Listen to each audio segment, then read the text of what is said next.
I know what's coming because I see it every day at the Texas Capitol. They are testing these ideas in states like Texas before they take them nationwide. Banning books, banning abortion, forcing every teacher to display the Ten Commandments, replacing school counselors with untrained chaplains, defunding public schools to subsidize private Christian schools. We are sleepwalking toward theocracy, and we must act with the urgency that this moment demands. What's going on, ladies and gentlemen? Lamont Tyson back with another Politics of Being Black in America. And make no mistake, America ain't sleepwalking to theocracy. We are literally having some people think and daydream themselves into dictatorship with Trump. On today's show, we're going to discuss this fiasco of a S show that just happened to RNC. Hogan, Kid Rock, and Dana White. White privilege at its finest, all spoken. We're going to discuss that. We're going to also discuss the Biden economy versus the Trump economy. Which one was honestly better for the poor and middle class? We'll discuss that. And lastly, what kind of call to action can we do? Should Biden get out the race? And if he does, who should take his place? Well, the polls don't lie. We just got to get that person to get in. All that and so much more starts.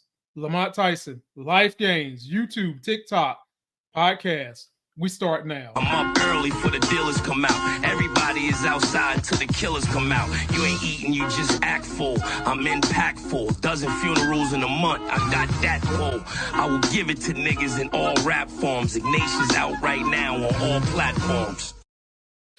What's going on, everybody? You're in the building with the all knowing, all loving, all feeling, all seeing, all powerful. Just damn all everything, sexy as hell host. That's me, Lamont Tyson. I can't beat my chest today, ladies and gentlemen, because I suffered an injury, an in-home injury. Trying to be cute for my wife, not having had that much experience using Nair. I put Nair on a couple of places on my body, my chest being one of them, so that I can be cute for her. And would y'all believe I burnt my shit? Come on, man. Ladies, another plight y'all go through that I ain't know was that difficult. Just the timing of Nair. I mean, I left that bitch up there all day long and been burning all day long. But we ain't here to talk about that. We're here to talk about politics. Please subscribe to the channel. Download the podcast. Follow me on Instagram. Follow me on TikTok. Let's jump into it. So that was Representative James from Texas, state representative, talking about the turn of the country becoming a theocracy. Well, let's define theocracy, because sometimes you hear these terms just summarily thrown around and you have no idea what they mean. Let's see it. A theocracy is a form of government in which a deity or a god or something like that is recognized as the supreme civil ruler. The deity's laws are interpreted by ecclesias authorities such as church leaders, priests, who govern the state. In a theocracy, religious leaders hold political power, and religious law is used as the formation for the government's policy and legal framework. This type of government often merges religious authority and political power, meaning that the state and church are integrated, influencing all aspects of public and private life. Last I checked, there's supposed to be a separation of church and state. But let me tell you why there hasn't been that separation. Because people know it is so easy to use someone's religion to control them. Our society is guilty of it. History society is guilty of it. Just think about the old English days. My Game of Thrones fans, think about the way the church came in, took over Cersei's castle and her family dynasty. Think about that. Also think about how they try to make you feel a moral way about things that are illegal, but they feel right, or vice versa. Like, for example, smoking marijuana It's legal in a bunch of states. But people still run around here and try to rightfully tell you that God wouldn't want you harming your temple as they run down the street drinking their damn beer, getting faded. There was meant to be the free practice of whatever your religion is, as long as it doesn't harm thy neighbor, not having any hometown religion governing the entire body. And you see that so often with the Republican Party. They want to hit you with this Christian bull jive, honor thy neighbor, do the 10 commandments, all that hocus pocus, until you get to the upper levels of the rich people in the damn Republican Party, and they not acting on none of that bull jive. They use that as a way to keep the poor and middle class down. Because instead of you actually doing the things or voting for the things that can help you achieve their riches, they don't want that. They want you to vote against your interests and just believe that the good Lord Almighty is going to take care of you. That's what they want you to believe. You have the power on this planet, ladies and gentlemen. I don't care what your religion is. You have the power to organize. You have the power to vote. You have the power to inform thy neighbors of what is legitimate fact and what's fiction. Everybody should be able to practice whatever religion they want without it impeding on everybody else. And I am so frustrated that we are implementing 10 commandments in school, but taking out the institutes of Black history and how African Americans shaped this damn country. Come on, man. And we literally have buffoons sitting around voting for that. So the one thing that the representative from Texas didn't say is how the country, not only are we moving to theocracy, but plutocracy. Now, let me show you what that is. Plutocracy is a form of government where wealth is the principal basis of power. Sound like we almost already got that. The rule or power is held predominantly by the wealthy and affluent individuals, either directly or through controlling legislation and policy. Ladies and gentlemen, we already got that shit. The only thing we're trying to do now, the Republican Party trying to do now, is merge theocracy with that. And I'm here to tell you, if we sit by and let that happen, then it's going to be a war between the plutocracy folks, the rich people, and the religious people. But at the end of the day, I am hoping that everybody in the sound of my voice has someone they can go reach out to, reference this video, and say, I learned from Lamont what a plutocracy is and a theocracy is. So that we don't have that shit. Look, I love bacon. I love bean pies and a whole lot of stuff that Muslims ain't supposed to eat. Do I want my government telling me I can't eat those things because the ruling body says I can't in a theocracy? No. I don't want that. And you don't want that either. And let's just say you're someone who's religious, but maybe you don't walk your religious life the way your religion tells you to do it. You're laxed in your walk. You want to be forced to walk in that religion or in somebody else's religion? And think about it. Use your minds here with me. Why exactly are they taking out books on the history of this country in favor of putting in Christianity? This is the same trap that they put the slaves in. They had the slaves to be held at bay from trying to run away and having revolts by saying that God wanted you to be a slave. That's what they said, literally. When we left Africa, we ain't know nothing about no damn Christianity. When we got on the boat, chained up, and we got off, we ain't know nothing. We ain't know nothing about Christianity until they put it in our head as another way to control us. And now they are doing that with religion again to people who think that Donald Trump is some kind of religious savior. And I can draw a direct parallel between folks in the flyover countries and hinterlands voting for him that are dumb as shit, but they believe in the supernatural, but don't believe a lick in scientific proven fact. I'll believe that man, even though he orchestrated the riots on the Capitol, but he's telling me he didn't. I see it with my eyes, but I'm gonna believe him because I'm able to make that connection because I so strongly believe in the supernatural religion that I'm praying to that they can ordain this man regardless of what he says. Same thing happened with Jim Jones, ladies and gentlemen. And so I'm here to tell you, educate somebody so that we don't have that problem. Now, speaking of the riots on January 6th, as some people out there are trying to anoint this man, Donald Trump, as the next president, let us not forget the riots on the Capitol. Here's why people are calling this man a hero. When rioters entered the Capitol building, this lone Capitol police officer diverted a group away from the Senate chamber, potentially saving lives. Officer Eugene Goodman ran up the stairs away from the group. At the top, he looked to his left, where there's an unguarded hallway that leads to the Senate chamber. He then tricks the group into following him to another part of the building.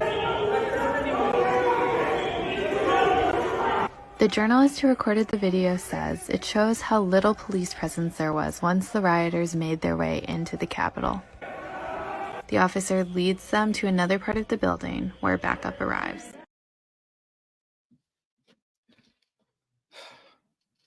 Y'all sit tight with me because I'm frustrated by all the things we're seeing. This Trump presidency is not a fucking reality show. It's not. It's not a situation where he's going to get in office and then all of a sudden become presidential. But so many people are under some deluge, and maybe they're not under the deluge. Maybe this is what they want. I think we've got both. That he's not going to do these crazy things he said he's going to do. The riots was a stark reminder that the man is telling you who he is and what he's going to do. And there's people still voting for this crap. Look at this black dude saving the white people in the Capitol, saving them by diverting a gang of hinterland, hang from the mountains with your teeth, white folks, from going in there and hurting them. They safely got Mitt Romney. Hell, have we not forgot that they tried to get Mike Pence? Where is Mike Pence? He's somewhere still bowing to his Christian master, Donald Trump. I want you guys to think about that. Have you not forgot about waking up every day wondering what type of bull jive has Trump said or has gotten us into? Y'all didn't think about that. Has it not crossed your mind that this man, y'all, not you, my audience, but a lot of people outside the audience, want to put in office, and his ties to Putin? His ties to, I can't think of the guy's name, not the one from Turkey, but one of those leaders that is tied to Putin and Xi, flying down to Mar-a-Lago to see Trump, as if they passing messages between each other and shit. You know, they're passing little secret messages. And then Trump has been on the rail saying that he will stop all the money going to Ukraine, which is a point of contention for a lot of us because we feel like those monies should be diverted to America. Problem is, you stop helping Ukraine, Russia takes over. The countries that are aligning themselves with Russia takes over. And then we're starting to look at a new allied force to take on NATO that could just be cause harm to America and the world in general. People, what are we doing? We're not sleepwalking. We're day walking right into this bull job. And are you getting out there helping the cause so that we don't have this? So that you don't have to wake up every day wondering, did Trump do something stupid like tell a general to go nuke China or North Korea or South Korea? Have we not forgot about the mental stress you had to deal with being black? Have we not forgot about George Floyd and what looked to be a black racist awakening to what we deal with? And now all of a sudden, we about to throw that out the window because Trump got fake shot. He didn't get shot, ladies and gentlemen. A ballistics expert said that the type of gun that was shot at him, had that gun hit him, it would have blew his ear off. Trump was most likely got a bleeding ear from the glass that was shattered on the teleprompter. But he's not going to tell you that. He's going to run around acting like he's damn near Superman, pumping a fist in the air and all that. It's Sideshow Bob. And I'm trying to prevent you guys from putting us all in a precarious situation, especially those of you who are middle class and poor. Let us not forget the sacrifices made at the Capitol. Can we not forget that? And I'm behooved at so many people who are willing to just overlook that. Had that been a horde of black men storming the Capitol, it would have been more murders at that Capitol than I can think of. But it wasn't. It was white guys from the hinterland that hang from their rooftops with their one tooth they got left, storming the Capitol. Hardly anybody got shot. Hardly anybody got any prison time. And now the Supreme Court is peeling back ways in which we can prosecute those same individuals. People, this is urgent. This is urgent as hell. Wake up.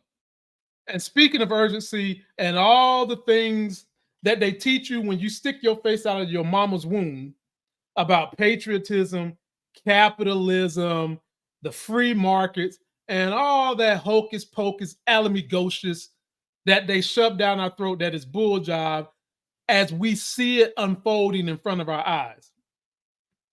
I'm about to get on the capitalism bandwagon now because I'm upset with that. Let's take a look at this, and then we'll come back to this other story. Do y'all know who this man is? Have an idea? Guess. He's the one guy that prevented a lot of people on Robinhood from democratizing and making a lot of money during the meme stock era. Well, his name is Ken Griffin. He's an example of why we need to make criticizing the rich great again under our current capitalist system that has so many holes in it, you should think the shit is Swiss cheese. Well, let me tell you what he did. Ken Griffin spent $45 million on an almost complete dinosaur fossil in an auction this week. Man's worth $38 billion and he spent $45 million on a damn auction.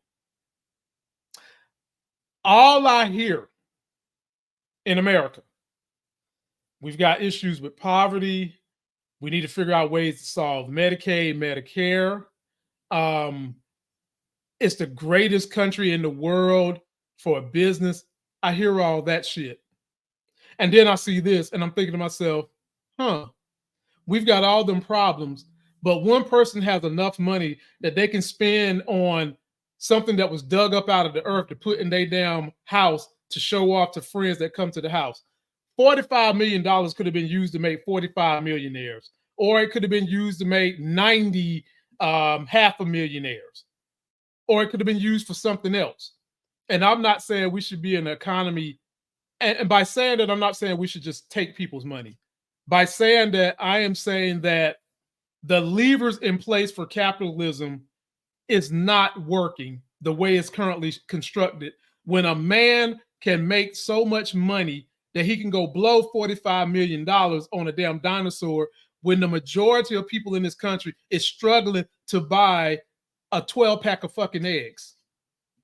The majority of people are struggling to go buy milk. When inflation hits, it only helps the rich.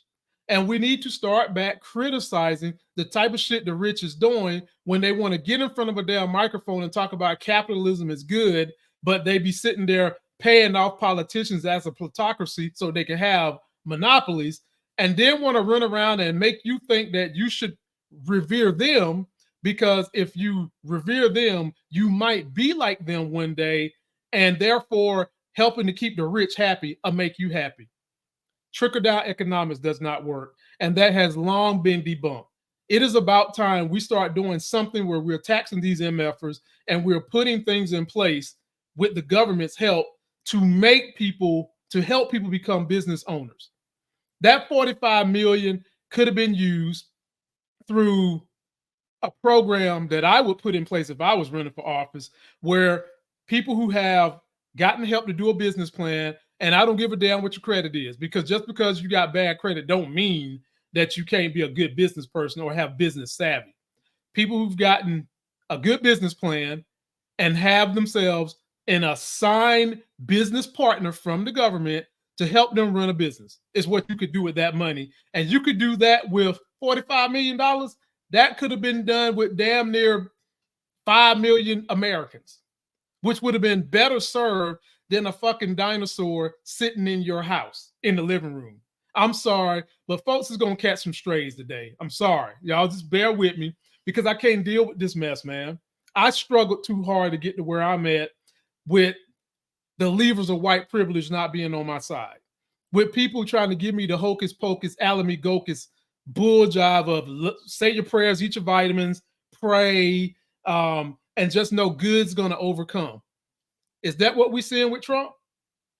No, that is not what we're seeing with Trump. We're seeing evil prevail. That's what we're seeing with Trump.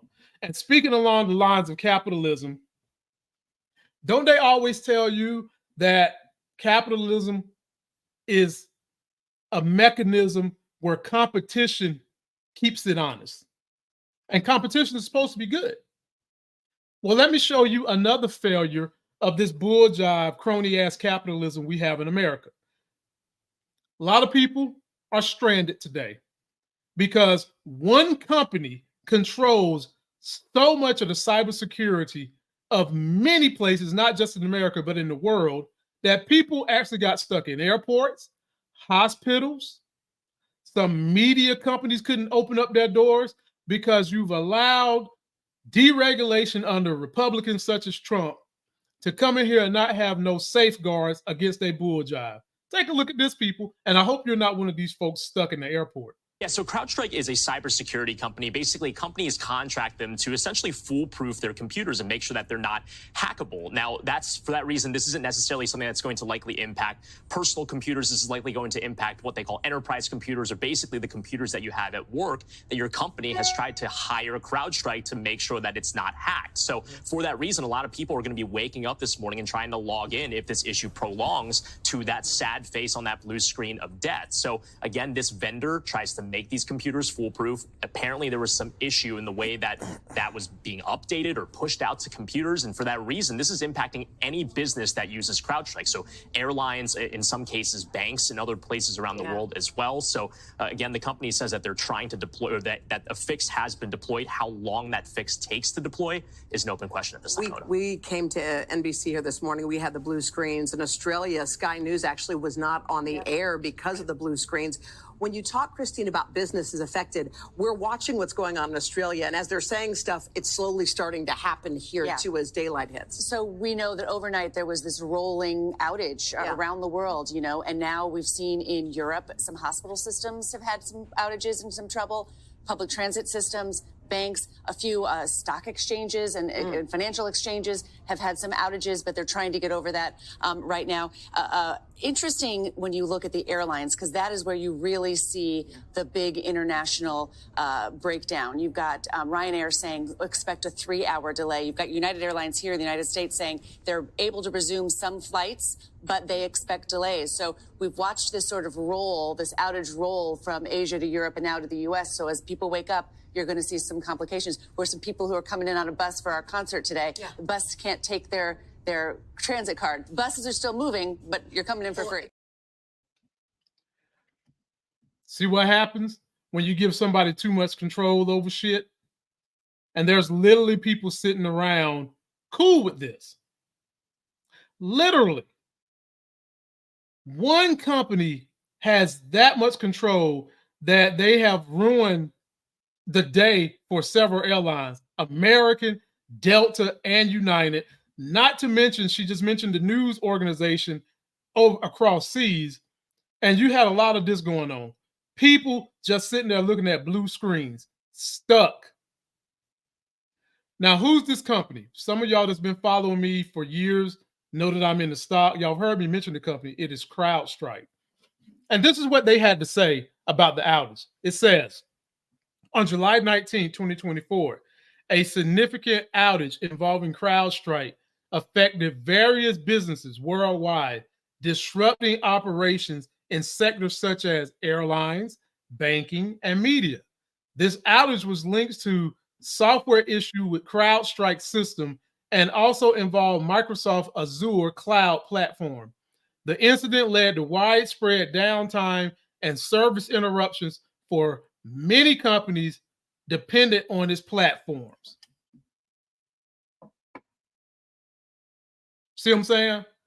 Capitalism would be a decent thing if the controls put in place for capitalism were allowed to work. Capitalism unchecked leads to nothing but a plutocracy. And if you want to know what that is, go back to the beginning of the video when I clearly defined that for you. Ladies and gentlemen, boys and girls, y'all know him as the legend. And he's still living. He ain't dead. So show the man his grace while he's alive. It's the big homie, living legend, Larry. What's going on, Larry? What's going on, man? How you feeling? Boy, I'm fired up today, boy. I'm hot. I'm about to be back to the old days, Lamont, when you used to have to tell me, Mont, chill out. I'm fired up, boy. I hear you. I am hot. I'm hot with what's going on, man. I'm hot. I'm hot. Man. But forget me, man. What do you think about this CrowdStrike and this outage, man? I'm frustrated that one company was able to control this much, not only of America's marketplace, but the world. And I looked it up. A lot of tech regulations was repealed back under Trump that haven't been fixed under Biden. And CrowdStrike was one of these companies that had some rollbacks that never got checked in. And they're saying this was a software glitch, Larry, some kind of an update. But you know what I think, Larry? There's going to be some lawsuits over this shit. And I wonder if CrowdStrike going to be able to survive it. What do you think? Yeah, I know that all people aren't going to do this. I know all these companies aren't going to do this, but that's one of those reasons why, especially these big companies, airlines and people who have critical stuff, they need to have redundancies. You can't put all your eggs in one basket. And I know that's not always possible because these software companies, these software packages like CrowdStrike offers, these are packages that are proprietary. They integrate them into their systems and they're managed. They're all managed by CrowdStrike. The updates, all that stuff, they have people that come in and manage all these software packages. And it's not like you can just easily say, okay, we're going to have this software package as our primary and this one as our backup, because they may end up conflicting at some point because they're two different companies. But ultimately, that's what you really need. And they should have so, because most software nowadays is based on open source. And so they should be able to say, okay, you know what? We have an SBOM for CrowdStrike. We have an SBOM for somebody else. We're going to be able to look inside the software and look inside the open source and see what's in there so that we can actually make these two work together at the most basic level. So if one goes down, the other one can kick in and take over. So now, I know that's an expense and not everybody's going to want to take it. If you work for some school district, I know someone said their kid, the school called, said the phones were down. Maybe school districts can't afford that. But if you're an airline, you can't afford to have your system go down. You know, if you're a hospital or some sort of, critical infrastructure, site, you can't have your stuff go down because CrowdStrike decides to push an update or that's what they say. It could be that they just got hacked or whatever. Somebody hit the wrong button. I mean, there's so many things that go wrong. You can get hacked. You could have legitimately just push a firmware update and something goes wrong. It could be that you have a disgruntled employee that still has access to the system and decides to monkey wrench things up. There's so many things that can go wrong. It seems to me like they need to have a system in place that allows you to have some redundancy. No. Fact, y'all. And this is a tech guru right here. Facts. All facts. All facts. Post your comments, y'all. Let us know what you think. Let us know if you've had to endure something with this outage. I would tell you, if you're mad enough, you need to be calling the airlines. If you've had to be booked or rebooked, make sure they hooking you up. And then call Pete Buttigieg's office. Say, we need this not to happen ever again. Call your state representative. Take action, people. You have more power than what you think. And sometimes I think that because we've been in an era where misery and trauma has taken over, hope has died a little bit. So use your power, ladies and gentlemen. And stick with us, because now you're gonna really need some hope from me and Larry over the shit we about to talk about. We about to talk about this. We about to talk about this fruit basket called the RNC and the 3 speakers that they had come on that stage yesterday. And hang tight, because at the end of all this, I am going to go through the Biden economy versus the Trump economy, which one was better for the middle class and the poor. We're going to go through that. Now, for those of you who don't like data and statistics, you just like to believe in hocus pocus or religion, you don't need to be stated by earthly facts, now might be the time for you to get off this live stream, because I've got stated facts for everything we're going to say coming up. First thing first, Larry, last night was the grand fiasco for the Republican National Convention. And Larry, may I say that this shit looked like a hoedown in Georgia. This did not look like the normal This looked like a redneck convention if I ever seen one. And the first person I have got to talk about that took his ass up there, racist, been proven in court, stomping for Trump as if the office of presidency is a reality TV show, was this guy right here, who I will no longer call Hulk Hogan. From now on, his ass is Terry. Take a look. When they took a shot at my hero,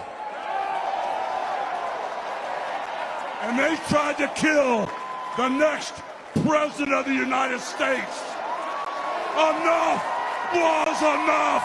And I said, let Trumpomania run wild, brother. Let Trumpomania rule again. Let Trumpomania make America great again.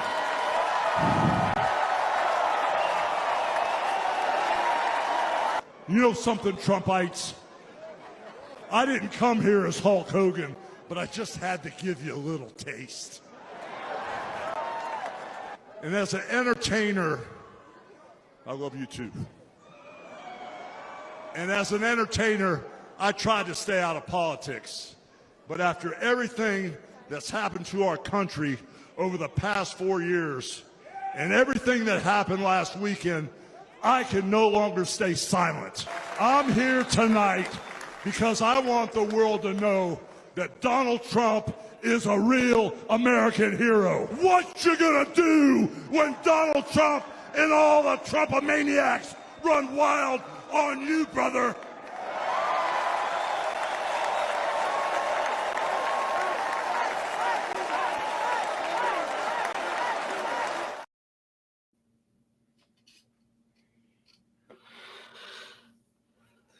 Lord have mercy. Lord have mercy. Trump blew a kiss at him. Now, this is supposed to be the party of strong, virile men and all of that shit. Trump blew a kiss at him, okay? Larry, I thought about using this to attack Hulk Hogan and show people what happens when you use steroids your whole life and never really use the diet to get your physique. But I'm not going to do that. I'm not going to do that. Not going to do that. Not going to do that.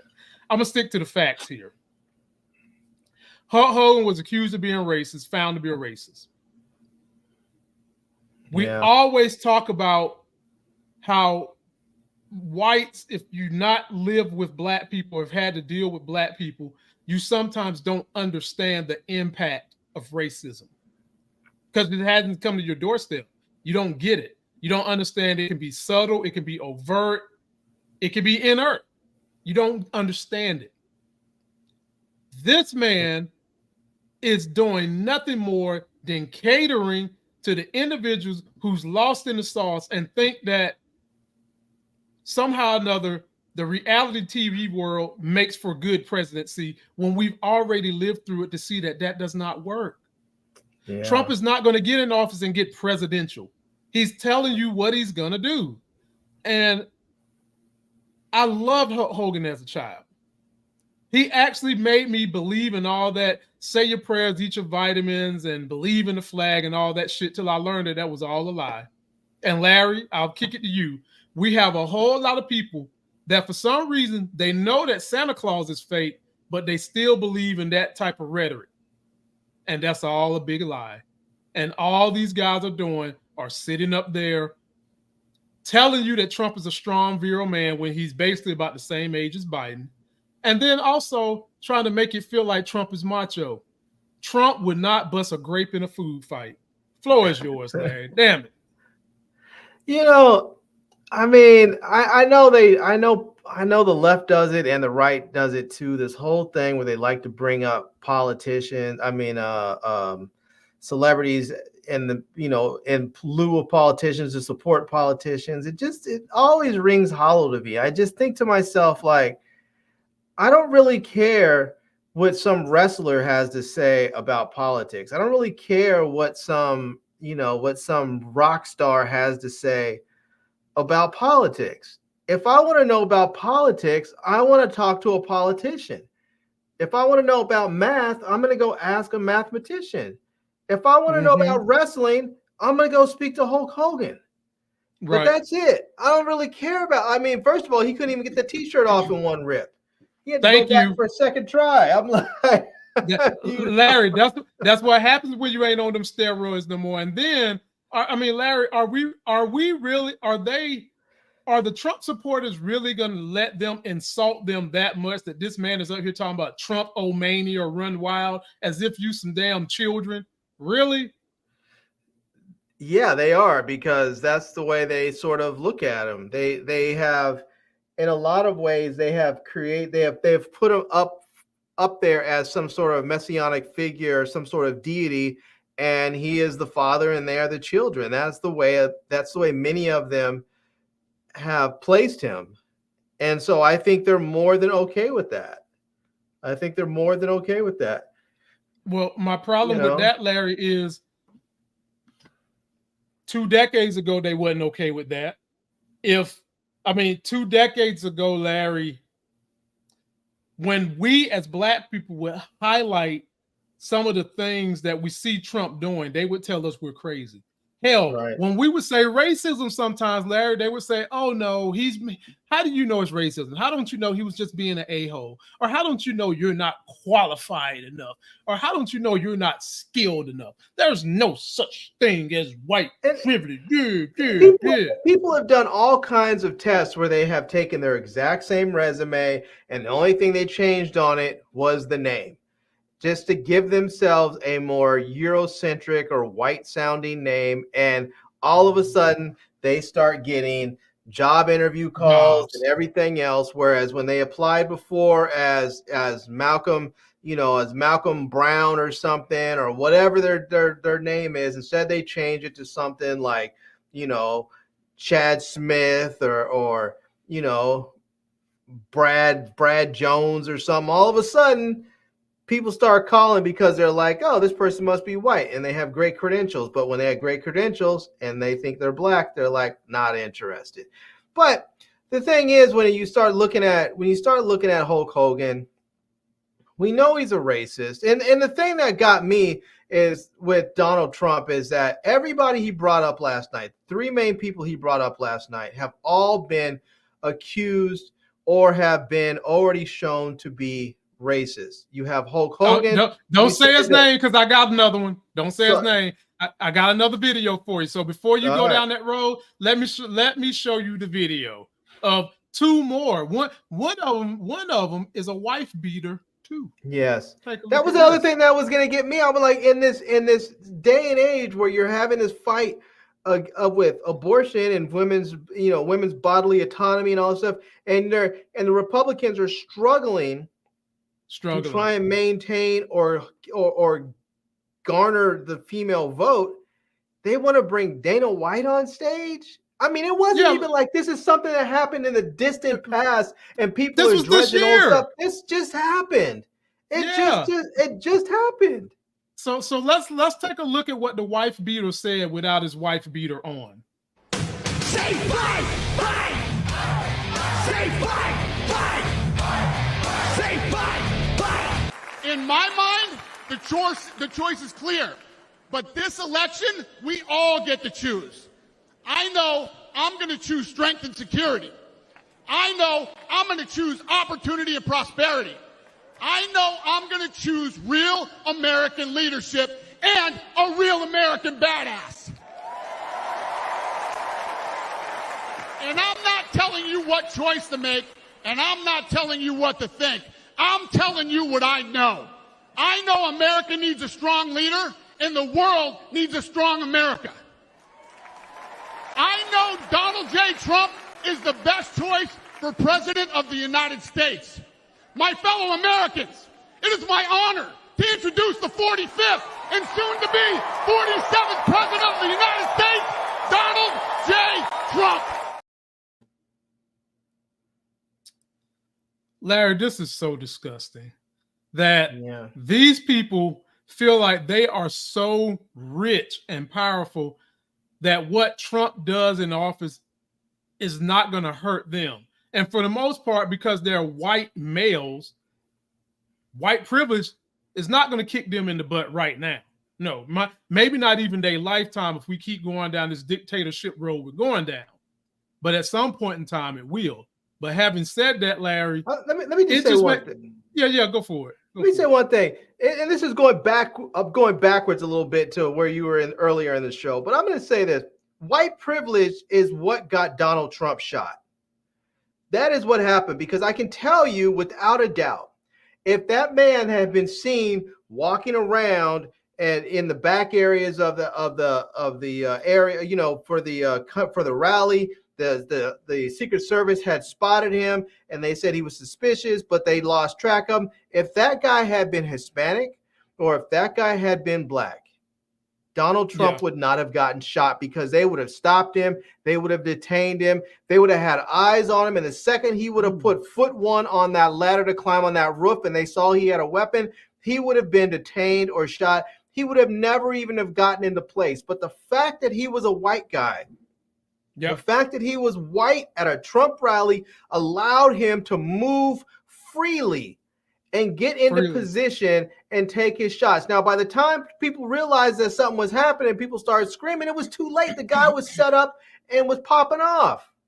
But it was because he had that complexion of protection that allowed him to move around freely. If he had been Hispanic or black, that would have never have happened. It was the fact that the guy was white that allowed him to get into place to shoot Donald Trump, if you want to call it an actual shot. You know, it was no shot. I'm not buying that. I'm not buying it, because they said, Larry, a ballistics person said if even a graze of that type of weapons bullet would have hit him, it would have done a lot of damage to his ear. I'm thinking that, like they said, they're thinking that the teleprompter hit his ear.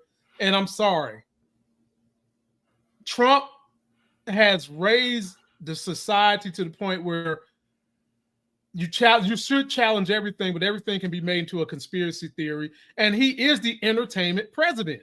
Who's to say that his punk ass wouldn't go through the links all of a sudden to drudge up this thing to make it look like he's strong and virile? I know this, Larry.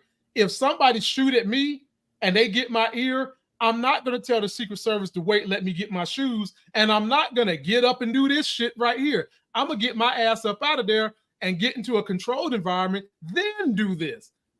It was just a whole lot of stuff that make it seem like, Larry, that was rigged. This is the thing that gets me, is that when I watched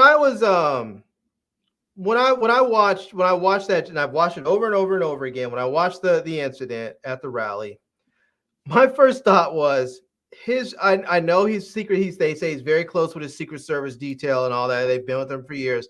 My first thought was his entire detail, his entire primary detail needs to be fired. At the very, very, very least, they need to be removed from his detail and probably taken off of protection details and put somewhere else. Maybe they're put in counterfeiting or something else. But I think because of how close they have gotten with him, I think it tainted their thinking. It didn't allow them to do their job properly, because in other instances where you have seen Secret Service actually in motion, they no longer really talk to their protectee. They go into a mode where they take over that person's bodily autonomy, and they physically pick them up and remove them. They create shields and they physically remove them. If you listen to his primary while he's on the ground, he's saying, "You got it, you guys ready? All right, let's move." And then somebody else says no, and they sit there. They know that the guy's already been taken down. The exchanges have happened. They already know that the shooter is down. They could have moved him. And then when they get him over to the SUV, instead of shoving him in the SUV and getting him in there, he's standing up on the foot on the foot railing of it, and he's still waving his fist. I'm like, why is Secret Service allowing this to happen? I mean, because it's staged. It's staged. If there was a second shooter, or the guy had not been taken down yet, and Donald Trump had got killed in one of those moments, I mean, at that point, people would have been screaming bloody murder. They already are, but his detail, don't get me wrong. If I'm the head of the Secret Service, I have some answers, some questions I need to answer, but I can tell you right now, his entire detail is removed immediately. They are no longer in the personal protection business. They may not be fired. They may be working counterfeit jobs or something else, but they are no longer protecting anybody. Larry said personal protection is done for them. It's like, you're not Larry, can they protect the turtle from its shell? No. No, they can go there and work on a desk and they can do some sort of other investigations. The Secret Service does all kinds of stuff besides protective details. Yeah. And they would not be on protective details again. It would if they did, it would be a while. They would have to go through some retraining and improve themselves. But I think that's one of those. I think they became too close to their protectee, and as a consequence, I think they put him in danger. Agreed. And I'm with that. Definitely, I'm with that. So, ladies and gentlemen, post your comments. Did y'all see the hoedown at the Motown RNC rally? And the buffoons that was drug out, and all the buffoons is almost like an entertainment's row of political dummies following Trump, from Lawrence Taylor to Hulk Hogan to all his buddies in WWE to Kid Rock races, Dana White wife beater, Hulk Hogan races, and all kinds of foolishness. Voting, it doesn't matter why they're voting for him, ladies and gentlemen. Some Republicans have tried to say because they don't want to address the hardcore social issues, because there is such thing as social capital. I mean, let us not think that that's not real. It is. Right. A lot of Republicans try to say they don't want to deal with social capital because they'll tell you they're voting for their pockets. They vote Republican for their pockets, which is downright pure selfish when you're telling everybody else to not be begging to get out here and work. You want them to sacrifice, but you don't. And I always felt like that was a lie anyway, because the majority of people I know who are honest about why they vote for someone, the money usually is not the top of the ticket. At least not people who middle class and below. They vote for the complete person. And what we're seeing is people that are voting for the fact that they think Trump is going to make white great again. They think that Trump is going to restore white privilege. And we've lived through a Trump presidency to see what he will do for you. And his social capital was terrible. He helped the rich people, yeah. But everybody else, you woke up every day stressed, worried. All those tax breaks he gave to the rich, he ballooned the deficit and put that burden on the middle class and poor. And then all of a sudden, what happens? An incident comes that creates massive inflation. And y'all have heard me on my soapbox before that the only ones who benefit from inflation are the rich, and everybody else always gets screwed. Doesn't matter what level of inflation it is. That's how it goes. That is just how it goes, because when a government is forced to print money, the majority of that wealth is not given to the middle class and poor.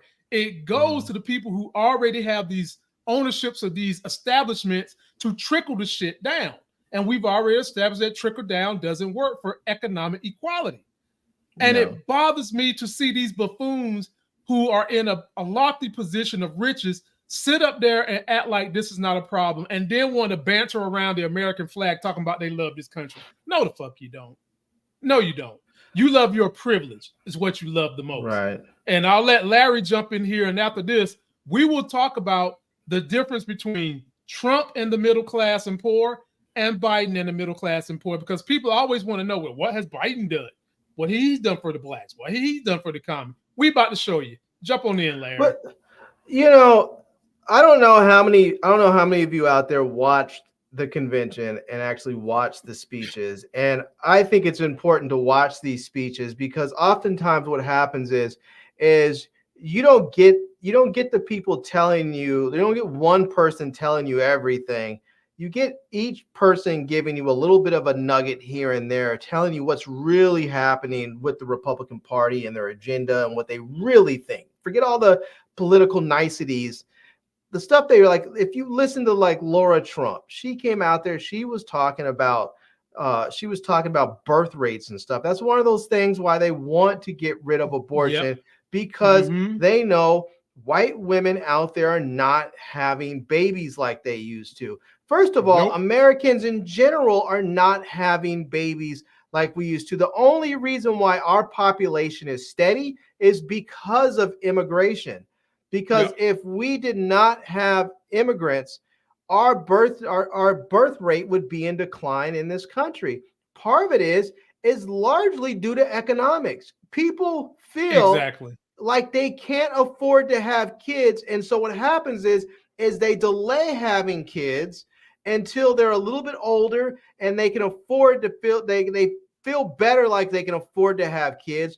Well, guess what happens when you're having kids when you're 35 and 40 years old? Well, now you're having what are called geriatric pregnancies. And now you're putting the life of the mother at risk, because now all of a sudden you start having women that are giving birth that are having, maternal diabetes and all kinds of preeclampsia stuff that goes on with women. And then you start having, all these issues with kids. People wonder, why is there such a skyrocketing rate of autism? It must be something in the food. How about because in the past, people were having babies between like 18 and 25, and now people are having babies between like 32 and 42. I'm one of them. Women are not designed, the female body is not designed to have kids that late. The women I have seen that have the healthiest babies later in life are the ones who started having babies early on. You will see some of these women who have babies at 18, 19, they have 9 kids, and they have their last kid at 45, and the kid at 45 is just as healthy as the one at 18. Yeah, because her body knows what to do, her body's used to it. But when you have these women that start having babies at 45, and then they're like, I don't understand, why is my body so messed up? How come I can't get pregnant? Why am I taking 15 rounds of IVF? And now why is the doctor telling me in the womb that my baby has some chromosome and it's going to have Down syndrome or whatever? Because you waited till you were 45 years old, because you were worried about your career and everything else. I get it. But that's what happens when you don't have kids at the optimal age. And just because society has told women that you can do whatever you want doesn't mean that Mother Nature has told you that. And I think a lot of that has to do with the fact that people want to have a good life. They want to be able to afford to put diapers on their kids. They want to be able to afford to have housing that's safe and comfortable for their kids. And oftentimes people can't do that on a single income anymore. And they can't do it when they're 22, 25. They have to wait until they're in their 30s to do it. And people are waiting, So you gotta wait. I mean, it's just one of those things. And so people are not having as many babies, and white people especially are not having as many babies, and their numbers are dropping. And so the Republicans are worried because they see they're already quickly becoming, on their way to becoming a minority in this country. And one way they were trying to avoid that is simply saying, no more abortions, Right. But that's only going to matter so much, because when you look at some of these Hispanic families and the more Muslim families that come in, they're having kids. Some of these countries, these kids, that people that are coming in from some of these Muslim countries, they're having 5, 6, 7 kids. I mean, if you look at some of these people that come from South and Central America that are Catholics and they don't believe in abortion or even birth control, they're having kids. And definitely, And the Republicans are not capturing those votes because of all of their shenanigans or foolishness. I mean, you look at, there was an article in the I think it was in the New Republic or something, talking about all of these crazy ass right wingers that have lost their ever loving minds, that Trump picked JD Vance because of his wife is Indian. They're up there talking about how can this man actually be strong on immigration when he's married to the kid of an immigrant, when his wife is Indian. How can he respect his race and his Christian heritage when he's married to a non-white person and someone who's not Christian? These are all things that they're saying out loud in the open on podcasts, writing in articles on their websites. That's Trump's meat. That's his red meat base. That's how they feel about his VP. I mean, I don't know, man. Maybe that's a good thing for us. Maybe some of those people will be so disgusted they just stay home. So, no, we'll see. I'm gonna give people the call to action of what we can do. Some of the things we can control to try to make sure we don't go to theocracy, plutocracy, and dictatorship. And Larry, on some level, I'm gonna attack Biden. You defended him last week against my attack. You're probably gonna try to do it again. But my attacks on him are going to be fully justified. So, but let me give you the difference between the Biden economy and the Trump economy. And here we go. We'll start with this one. Under President Trump, I'm gonna read this for y'all because I'm sick of this shit where y'all be trying to say summarily that what has Biden done, Trump is better, and it don't be rooted in no facts. Okay, here we go. And everything has those blue parentheses, that's where the facts came from, people. I'm not just making this up. Under Trump, Larry, listen to this. 2017 Tax Cuts and Jobs Act lowered corporate and individual taxes. Let me pull this screen down, Larry, because a lot of people don't pay individual taxes, and most people is not paying corporate taxes.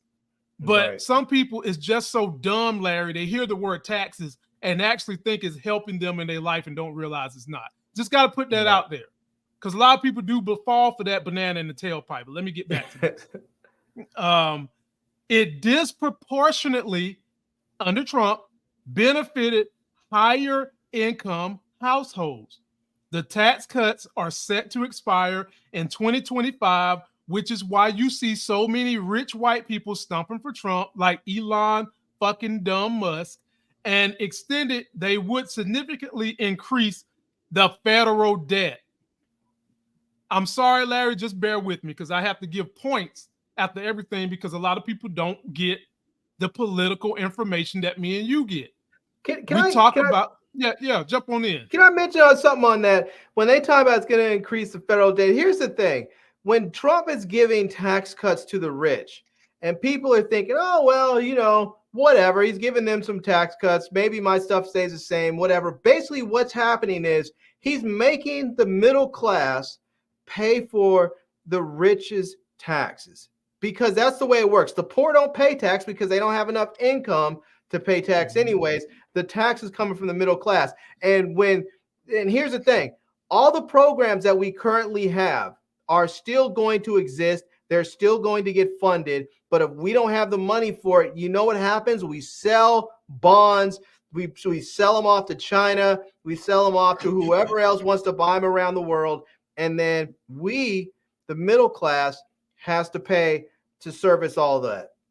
And not the rich. We're paying that. So what happens is that he's cutting taxes he's cutting taxes on the rich, so we don't have the income coming in to pay for all of our military stuff, to pay for all of our services, and so we have to issue bonds and everything else, all of these other instruments, and then we have to basically pay for all the interest on that stuff. So, I mean, the middle class is basically paying for these tax cuts. So just keep that in mind, that some billionaire who doesn't want to pay taxes is going to say, I'm going to go out there and pay this politician all this money so he can get elected, so he can give me a tax cut so that you can basically pay for him not to pay taxes.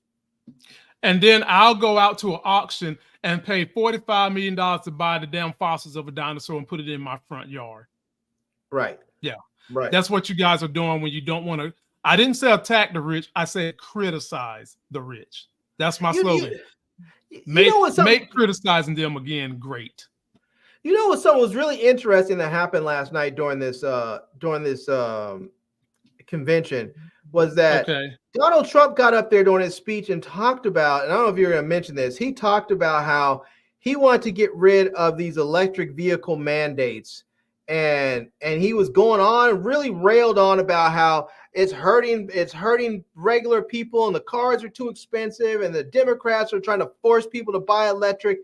And at the same time, like the day before, Elon Musk came out and said he's going to spend $45 million a month to help get Trump elected. I'm thinking to myself, dude, your money is coming from the manufacture and sales of electric vehicles.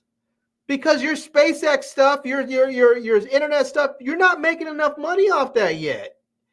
I was like, the money you're making is coming from electric vehicles, and this dude's basically saying he's going to try and prevent you from selling. Like, if Trump has his way, all the tax credits that people get, like right now, if you buy an electric vehicle in this country and you make under a certain dollar amount, you will get $7,500 in a tax credit, which you can use immediately towards the purchase of that car. So if that car is $31,000, you can put that $7,500 towards that $31,000 car.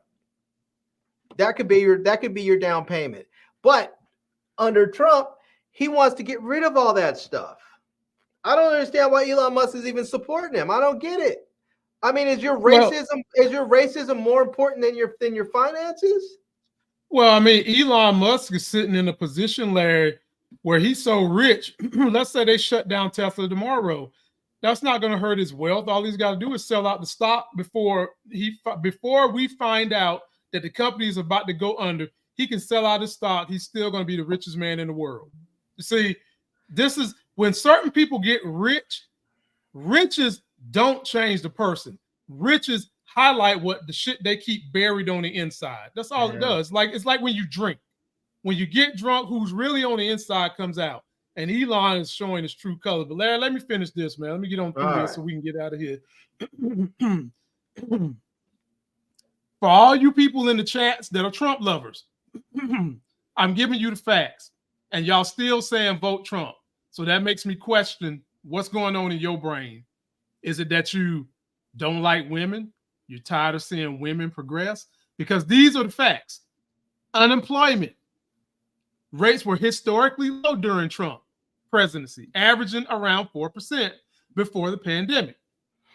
However, the COVID-19 pandemic led to significant job losses, especially in manufacturing. Okay, understandable. Income and poverty.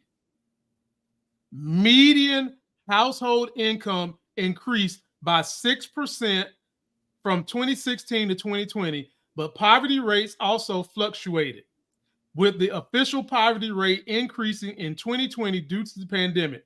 The supplemental poverty measure, which accounts for government aid, showed a decrease due to the pandemic efforts. And so, Larry, with this median household income going up 6%, do you know what inflation got up to at the end of 2020? Oh, gosh. I don't know. It was high. I don't remember. 9%. Your boy don't forget nothing. Yeah. And then Trump in healthcare. This is the one. Now, see, my old Republicans who be having to get hips replaced, knees replaced, you got arthritis, your blood pressure messed up. Maybe you're on a pacemaker. Maybe you got one of them things that say, I'm falling and I can't get up. This is the one that really hurts me because I don't understand why would you vote against your own interests. Healthcare under Trump. Trump's administration proposed cuts to Medicaid and Medicare, and while he promised to reduce drug prices, significant changes were not realized. See, people, I'm not making this shit up. You see, it's blue in parentheses. Go check your facts. Now, but let me read you what Biden's economy has done for the poor and middle class. Here we go. The Biden presidency pushed modest tax increases on higher incomes and corporations to fund infrastructure that we all use, social programs that most of us use. Now, Larry, I have to say most of us because some people, when they hear social programs, what the hell do they think of, Larry? They think of welfare and food stamps and everything else, but that's not the majority of them. Larry, when I tell you that Tesla is leaving California to move to Texas, what do you think Texas gave to Elon Musk? Oh, all kinds of subsidies, and they probably don't have to pay any tax for a certain amount of time. They probably gave them a dollar a year lease for like 100 years for their factories. They probably gave them a whole host of benefits. They probably gave them so many benefits, it probably doesn't even benefit the people of Texas to have them there. Exactly. So people, put that in your pipe and smoke it when folks start trying to tell you about entitlements, okay? Put that in your pipe. His administration's tax proposals aim to increase federal revenue by $4 trillion over the decade, primarily impacting the top 20% of earners, which is what this country needs, okay? Unemployment rate has remained low, similar to Trump's term, due in part to strong job demand and rising immigration. Larry just talked about why we need immigration in this country. He broke it down very well. Wage growth, particularly for low-wage workers, has been notable during Biden's term. Here we go. Income and poverty. Basically, the bottom line.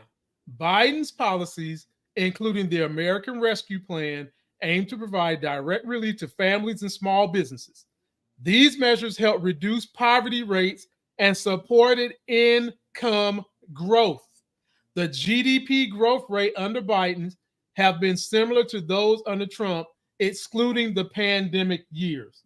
You see how this works, people? Yeah. See how this works?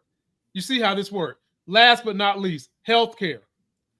Biden has focused on expanding the Affordable Care Act and proposed a public health insurance option, which we were supposed to have gotten under Obama and never could get because that would close the loophole in insurance and give people greater quality of life to be able to work in the places that they work. I digress, okay? And propose a public health insurance option while lowering the Medicare eligibility age. These initiatives aim to reduce healthcare costs and increase coverage. What does reducing the Medicare eligibility age mean? It means that people can start getting the kind of health care they need so that in the years where they want to be trying to live their best life, they can do that shit. And what did he do differently that Trump didn't do? Them rich people that don't need the breaks, that are already circumventing taxes in the first place because they don't live off their money, they go get a loan on their assets, live off the loan, and avoid paying taxes even more. He got their ass and taxed them so that us middle ground people and below can have some semblance of reaching what we used to be told is the American dream. Now, here's the conclusion, Larry, then I'll let you speak. Administrations face unique challenges, with Trump's term impacted by the pandemic's onset and Biden's term dealing with its aftermath and inflation pressures. While Trump's tax policies favored high-income earners and corporate growth, Biden's focus has been on broad-based economic support and infrastructure investments to benefit the middle class and poor. Floor is yours, Larry. What else can I say?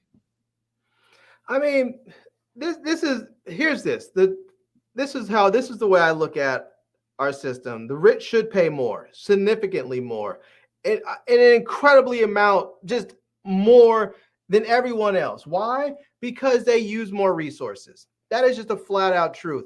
I can tell you right now, how many of you out there have hundreds or thousands of semi trucks out on the road using the freeways? I can guarantee you there's not a single one of you out there watching now that have hundreds or thousands of trucks. No, but if you look at these big corporations, if you look at Amazon, you look at Walmart, they are using our resources like our roads that have to be paid for and repaired and built. They're using those, and we are having to pay at a higher rate than they are. You know, the one when they're shipping all this stuff, we have to pay for the air traffic controllers who are federal workers. You know, when they're using the waterways, we have to pay for all that stuff. When we have to secure their business interest overseas with our military and our State Department with all the diplomats, we have to pay for all of that. But they're the ones using the resources. Most of us, what do we use? We take one car and we drive to work, or maybe we hop on a bus or a metro train to get back and forth to work. Our usage of American resources is just minute in comparison. Yet we're paying taxes that are disproportionate. Right. So Larry, let me give a quick lesson in how horrible American capitalism is. We have someone who says they are a millionaire in our chats, and I'll speak to him. Frank Caroni, number 6, says he's a retired millionaire. Frank Caroni, I got something I need to buy. Can I borrow $500,000 from you, and I promise to give you a 44% return in 3 years? Are you going to let your boy hold something? If you are, shoot me your email so that we can show how capitalism really works. I'll wait for your answer in the chats. But I guarantee you what his answer is going to be, Larry. Finish your statement. You know, it's difficult when you're trying to address Trump people because, and I hesitate to say this because I don't want to sound all hyperbolic, but they really do have a sort of cult-like mentality. It doesn't matter what the truth is. They have decided they support him, and they don't care what the truth is. And I don't, for some of them, I get it. If you're a poor white person, I get it. You want to feel considered. You want to feel significant. You want to feel like someone's there having your back, and you may not feel that otherwise. You may not feel that your whiteness matters if you go somewhere else, because really what the good people of America should be doing is saying your whiteness does not matter. You matter as an American. That's it.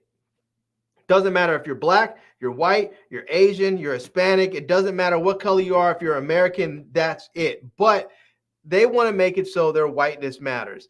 And that's why you see people up there like Hulk Hogan and Kid Rock and Dana White. They're all white men who have either been shown to be avowed racist or have been accused of racism and sexual assault and sexual battery or violence, having violence against women, all of this. And I see this brother up there talking about why do HBCUs support Donald Trump. I don't know of a single HBCU that has came out and endorsed Trump. Not a single one. And I went to an HBCU. I don't know. I have plenty of friends. I have plenty of friends who are graduates of HBCUs, and I don't know a single one of them who supports Donald Trump. I don't know a single one of them who supports Donald Trump's policies. Put the man aside. Forget the man, the policies. I don't know a single man or woman that went to an HBCU that supports his policies. So, well, Larry, I don't know what they're saying about that. I don't know why they're trying to say that. I know they're always trying to say, oh, he supported HBCUs and this and that. I mean, it's just all a bunch of hogwash. It's just all a bunch of hogwash. Well, let's get to the end of this, Larry, with the call to action and flames I want to throw at Joe Biden real quick. So, ladies and gentlemen, this is the part where we get to the call to action so that we can attempt to have you get out there and vote blue and try to prevent a theocracy, plutocracy, and the bull job we seen yesterday at the RNC. My call to action to Biden. The Supreme Court just gave the president of the United States dictatorial powers. MF will use them. All them little places that have been gerrymandered, executive order that shit so it can vote the way it's supposed to vote. The Supreme Court, normally you have to go through legislative procedures to expand it. Well, they just gave the presidency the option to be legislator in chief. Go ahead and put 13 up there right now and pack them with Democrats. If you do it now, they're not going to be able to get to your case before then. Biden, go on ahead, and that federal student loan that the Supreme Court blocked this last time, fuck it. No, go out swinging. Go out and inspire the people that done gave up on you. Because the Supreme Court has allowed for the presidency to be a dictator. Go out swinging, call their bluff. Call it. Do those type of things that can try to ensure democracy as you go out, and maybe you can keep someone in. And then lastly, but not least, Larry, the big call to action, not to Joe Biden, but to the people. We talk about who we feel can beat Trump. And Larry, I think that if this person decided to get into the race and they have said that they don't want to be president, okay, fine. I think it is your duty to at least get into the race and be the vice president. And Larry, you know exactly who I'm talking about. This would be the September surprise punch in the gut to the Republican parties. I'm talking about a ticket of Michelle Obama as vice president, Kamala Harris as president. And let me show you the polls, Larry. This is what the polling is saying.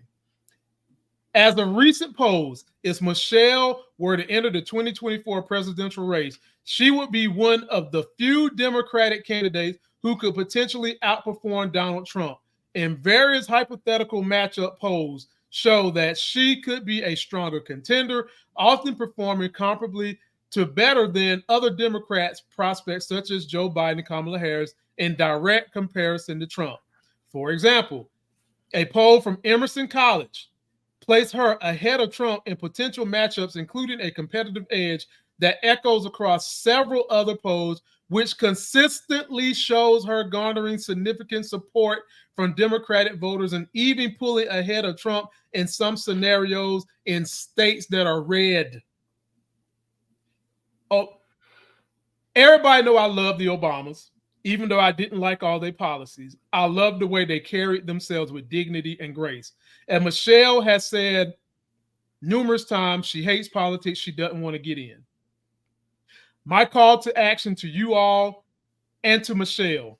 Michelle, we're at a desperate point. And I know you're saying you want to enjoy your family. But what good is just your family going to be if you can't have an America the way we know it can be to utilize that love? If this was slavery days, Michelle, and the way to get Black people free would be for you to be vice president, would you do it? Because I almost feel like this is a situation where it's not just going to be Black people enslaved. It's going to be everybody that's not rich enslaved to the whims, the plutocracy, the theocracy, and the dictatorship of Donald Trump, when clearly the polls are saying just merely by you getting in the race, and you don't got to run for president. Get in, get on that vice, be VP, you'll punch them in the gut. I think we can take this thing. What say you, Larry? I mean, don't get me wrong. I think that if you had that ticket on some level, it would be very exciting to a certain demographic. It would be very exciting to a certain portion of the Democratic Party and the Democratic base. I don't think personally that America is ready to have two women on a single ticket. We've never even had a female president, and to think of having a female president and vice president, and on top of that, we know how polarizing the Obama name is, but we also know how engaging it is and how it excites people as well. Yeah. So I'm not going to say that it would cause harm, but I think it would. I think it would, and it's so hard to even imagine it's possible, but I think it would further polarize this nation. And I know I've heard people talk about, Harris, Buttigieg ticket, and I'm like, no, you can't have. And I know maybe it's just me, my old school way of thinking. But when I look at out there and I look at these folks that are out in Ohio and Michigan and Arkansas in the middle of the country and other parts, you can't throw a black woman and a gay man on the same ticket. They're just not ready for it. They're just not ready for it. And I think you're gonna Larry, definitely not those two. I think if you want to win, you're gonna have to sort of mix that ticket up. You're gonna have to have. You could have a white man, or a black man and a white female. Like if you had someone like what's the guy's name from like the governor of Maryland? I can't remember his name. It's black dude. If you had him and say like Gretchen Whitmer as the VP, you could do that. Or maybe you got Gretchen Whitmer as the VP and that dude as, someone like Hakeem Jeffries as the her as the top of the ticket and Hakeem's the vice president. You could do that. Or you could have what I think would be a good ticket is Kamala Harris on the top of the ticket and Josh Shapiro, the governor of Pennsylvania, as the VP. You need someone that could bring in a state like Pennsylvania. You need someone that can reach out to sort of the working class white males out there. Kamala, she's not really going to be able to do that. Kamala is an Ivy League intellectual from the West Coast. She's not going to be able to reach out to the working class man in Pennsylvania or, in Erie, maybe like Joe Biden could, or in Ohio or Kentucky or wherever. She's not going to be able to reach them. She's going to need someone that can do it. Michelle Obama can't do it. Pete Buttigieg, he could but can't because he's gay. A lot of people are like, I'm not going to vote. A lot of these dudes, I hate to say it, they're going to be like, I'm not voting for that F word. I'm not going to do it. That's just the way a lot of people are. But you get somebody out there who can identify with that group and can talk to that group, who's already been supported by that group, then you have a better chance. So I completely disagree with my riding buddy. The same thing that lost the Dems the election in 2016, but won it for Biden is what Biden is losing with now. And that is white middle-class women, which Michelle Obama posed unbelievably great with. And that's what we need. But you already have that with Kamala. Kamala's already going to deliver that. You don't need two people delivering the same demographic. You need one. You need one person to deliver that demographic. And you need someone. Kamala's not completely delivering that. Her poll numbers are about a little better than Biden, but still not into the numbers you need to see. And that's because them women is sitting out, not even participating in the polls. They're not inspired. Kamala don't inspire nobody. Obama would come in and inspire in Memphis to vote. Simple as that. It's simple as that. If that's the case, then maybe she should be at the top of the ticket. I agree. Put her at the top. Maybe leave Kamala where she's at. Or if you feel like we can't handle two women, I think we could. Put her at the top and go get Gavin Newsom or I tell you what, this is the perfect ticket, Larry. Since you want to try to cater those men that we already losing, you could put the governor of North Carolina. You know what my governor's name is? No, I don't remember. Roy Cooper, who has won twice in North Carolina, but every federal election, we've been sending red senators and a whole lot of red House of Representatives. But for some reason, we keep putting Governor Cooper in office, and he is beloved. He's old school, country accent. He can relate to the people running race cars and all that. But having said all that, Larry, your boy got to get ready to go. I'm gonna shout out my super chatters. DeMarcus Vaughn came through. He said, I wonder if Pence will be Donald Trump's VP on the ballot. Absolutely not. JD Vance got that. DeMarcus Vaughn, again, thank you, my brother, said, Lamont, if you check out and review Empire of Ocean Park with Forrest Whitaker and Grantham Coleman from Power, I heard that might be good, and I might check it out. Before we go, Larry, I've encouraged you and anybody that comes on my channel, pay no attention as best you can to the chat because we already know how intelligent most people are, especially folks in the chat. I'm going to reply to this one thing right here, just to make an example of really and truly how dumb people are that follow Donald Trump and the Republican Party. This is the same guy that just told us he's a 60-year-old millionaire, Larry. And you know what he said? He's saying that the only fascists he sees are us two clowns, right? That's all he sees. Well, clearly, Larry, he must have won his money from the $1 million lottery at the store because he obviously is not that bright. This is the definition of a fascist. A fascist is someone who supports or promotes fascism, a form of far-right authoritarianism, ultranationalism characterized by dictatorial power, forcible suppression of opposition, and strong regimen of society and economics. Yeah. And having said that, ladies and gentlemen, another reason to take action and vote blue. That's going to do it for this video. Can I just say one thing? I just want to say, I know that people watching the convention have gotten all excited and they're saying, oh, everything Trump's going to do this, Trump's going to do that, and everyone's excited. All the people on the right are all excited coming out of the convention. That happens every time there's a convention. It's what they call a convention bump. They're gonna come out of the convention. They're gonna get a bump in the polls because for 3 or 4 days they have been getting nonstop primetime coverage of all of their party stuff, all their party people on every news network for 4 days straight for like 5 hours every single day, if not more. And so there's gonna be a bump. And the Democrats are going to come out next month and they're going to have their convention and they're going to also be excited and they're also going to have their same bump. And likely when, if you end up, if Biden steps to the side and there's a new pick, you're going to see a level of excitement that is going to be astronomical.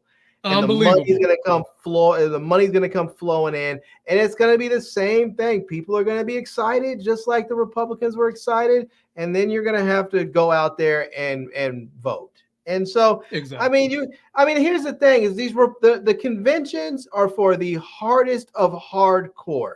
You don't go to a Republican or a Democrat convention if you are undecided. Right. You just don't. Right. You go there to support your party and whoever your party puts forward. So those are going to be the hardest of the hardcore. So I would take all of that excitement with a grain of salt. The average person out there, the average voter, they're not paying that much attention to it. Pretty much. We'll see. Don't forget to like the video, comment, subscribe, get that life game. We'll see you on the flip side. House of the Dragons, some other cool stuff coming up. We're going to check out and review Twister, but I'll see you guys back on Monday. Peace, y'all.